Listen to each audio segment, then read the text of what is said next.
건강 오복 매거진이 지켜드리겠습니다. 안녕하세요. 진행을 맡은 아나운서 송다음입니다. 아무래도 내 건강을 되돌아보는 시기는 노화가 나에게서 느껴질 때가 아닐까 싶습니다. 그래서 오늘 오복 매거진이 준비한 순서는요, 바로 눈 건강의 적신호, 백내장과 노안 교정에 대해서 이야기 나눠보려고 하는데요. 도움 말씀 주실 분부터 소개해드릴게요. 이창목 원장입니다.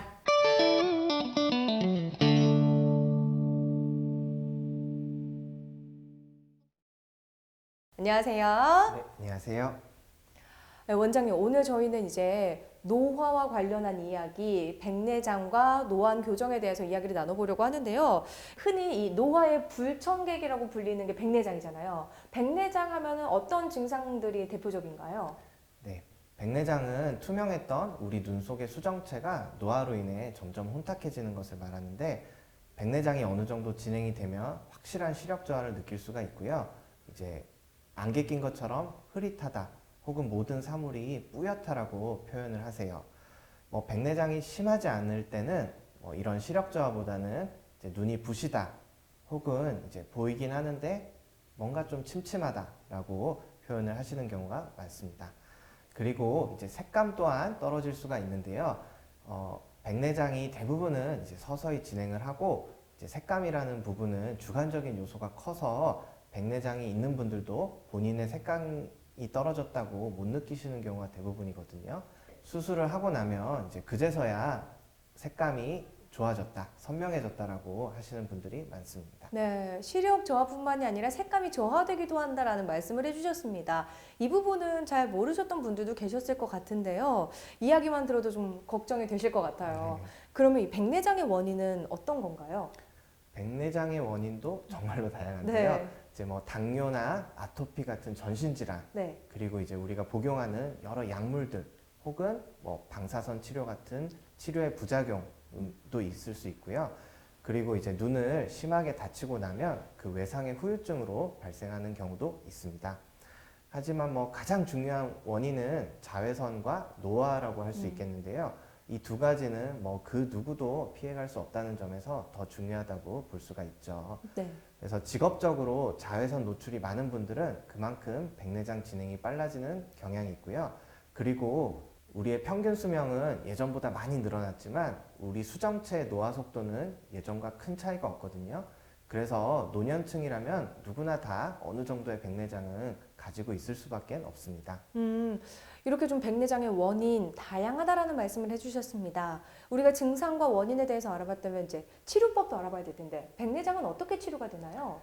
초기에는 이제 백내장 안약을 점안할 수 있는데요. 이 백내장 안약은 이미 혼탁해진 수정체를 다시 투명하게 만들어주는 것은 아니고요. 네. 이제 백내장 진행 속도를 조금 늦춰주는 영양제라고 보시면 될 것 같아요.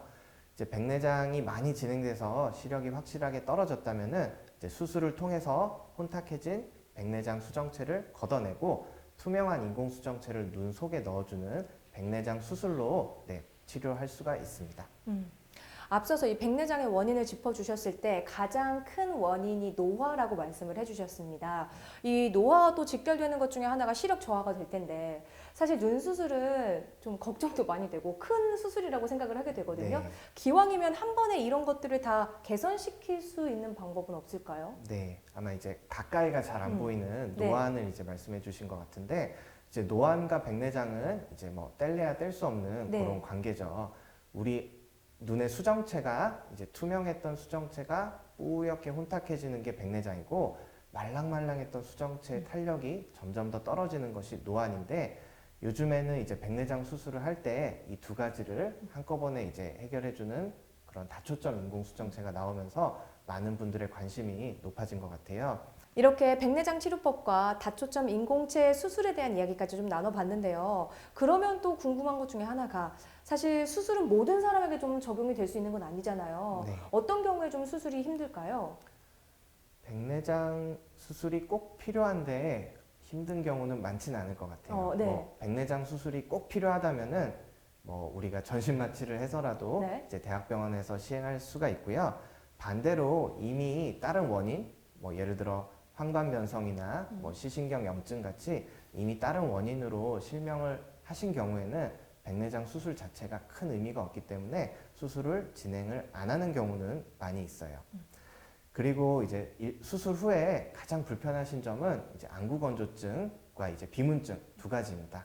뭐 안구건조증 같은 경우에는 수술하고 한 3개월 정도에 걸쳐서 서서히 회복이 되게 되는데 그 과정에서는 눈이 뻑뻑하고 충혈되고 피로한 증상들은 오히려 더 심해지실 수가 있어요.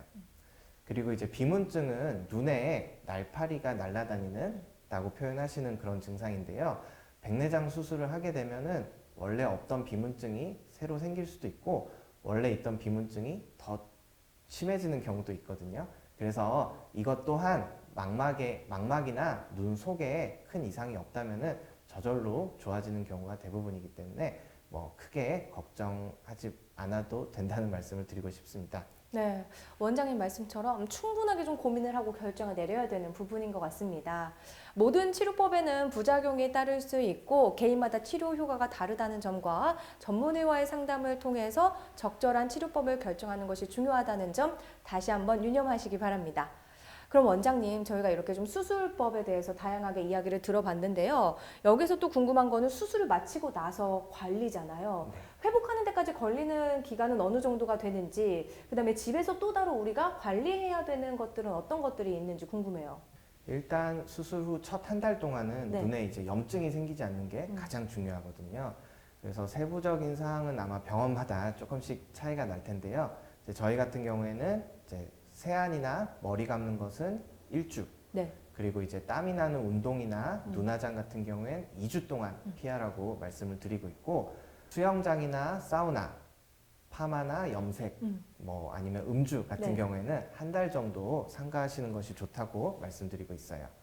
그리고 수술하고 한 3개월까지는 안구건조증이 생길 수밖에 없는데 이 기간 동안에는 인공 눈물이나 안구건조증 치료제 혹은 꼼꼼한 눈꺼풀 청소를 통해서 안구건조증 관리를 최대한 잘 해주실 것을 부탁드릴 수 있습니다. 네. 지금까지 이창목 원장과 함께 백내장과 노안 교정에 대해 알아봤습니다. 오늘 도움 말씀 고맙습니다. 감사합니다. 행복한 삶을 위한 건강 오복 매거진을 지켜드리겠습니다. 오늘 오복 매거진 저희가 준비한 순서는 여기까지고요. 지금까지 시청해주신 여러분 고맙습니다.